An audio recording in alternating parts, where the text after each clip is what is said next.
It's a project in southeastern Turkey at a site called Göbekli Tepe. Göbekli Tepe means mound with belly. It shows a little bit, or it's recognizable. We have the natural limestone plateau here and all this mound, which is not a natural mound, which is an artificial mound. This is the belly on the mound, explaining the name. We go down.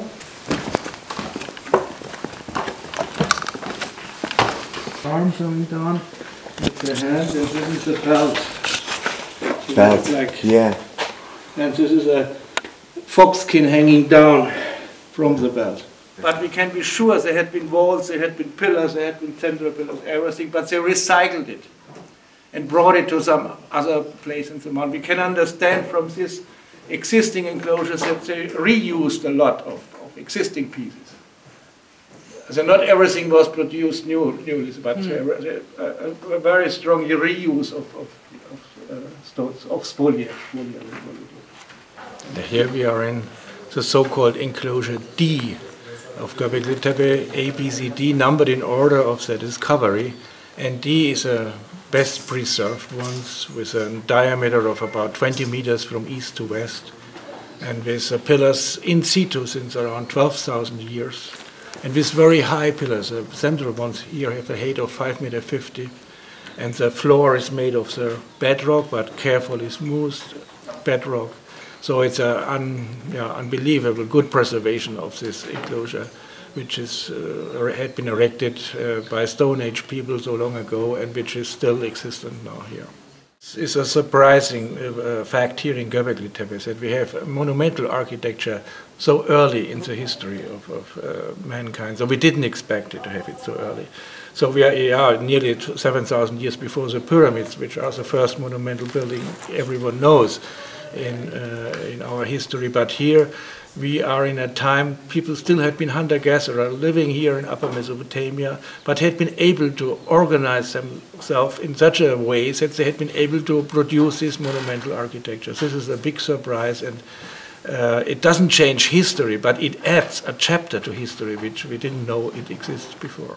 So we are here on top of a limestone ridge, and it's not a place for settlements. We didn't expect it, and also our excavation results are testing it. Here it's a place for sanctuaries and not for settlements. The settlements we know, the settlements of this time of the 10th millennium, we know sites like Nevalicuri or Chayani excavated here in southeastern Turkey, or Mureybit or Çarfılarmar excavated in Syrian Euphrates region. So these are the settlements of these hunter-gatherers, and they are coming from these sites to Göbekli Tepe, but not for daily life purposes, but for ritual purposes. Here they had their sanctuaries, and that's our hypothesis. We are working on it. These sanctuaries had been mainly made for burial rites. So we expect that burials will be behind these walls, below these stone benches. So we didn't touch these situations until now, but we will do it in future when we have now this shelter, which what we can see is a temporary working platform, but when the final shelter will be erected, then we will start to excavate such quite sensible and very sensible situations which need very detailed excavations. Garden of Eden is a location which is said in Old Testament, so, but it's located, of course, in the big region here. If we try to locate it, but here Göbekli Tepe, or the region of Şanlıurfa, is not the region of the Tigris and not of other rivers mentioned in this tradition. So clearly we are far away from any Garden of Eden. But hunter-gatherers here lived in Upper Mesopotamia, like in the Garden of Eden. To add maybe an important point, it's not the Garden of Eden, it's a garden in Eden. In Eden means a landscape like a desert or a savanna-like landscape, and there was a garden in this landscape. This is a tradition. So here we are in a landscape of Upper Mesopotamia, which was very fertile and was very good for plants, for animals, and also for human civilizations. So, but we shouldn't compare Göbekli Tepe with such things. The hunter-gatherers living here in Upper Mesopotamia had been living in a very, very favorable surrounding. And they had been an elite of hunter-gatherers. They had been able to do all these things, to organize themselves, to produce this kind of architecture. And they had been the people inventing the domestication of plants and animals. And this is the base for the Neolithic way of life, which means food-producing way of life. This was invented here, first time in humanity. And of course, the change from hunter to farmer, it caused a very big change in civilization.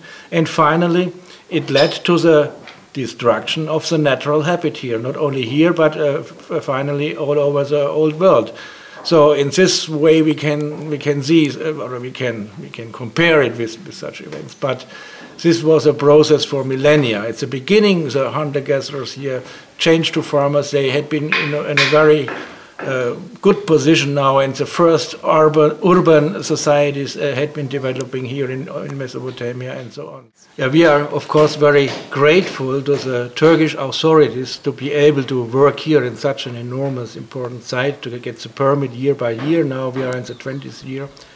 And our main idea is to try to preserve everything here on the site, not to remove pieces, not to bring it to some other place, but to have everything here, to have an open-air museum here. This is part of this program. It's a temporary construction, as I told. It will be removed, and there will be a more professional steel shelter built next year. And this will be part of an archaeological park, which hopefully will grow here and which will be an attraction, very, very good attraction for the visitors coming here to Göbeklitepe.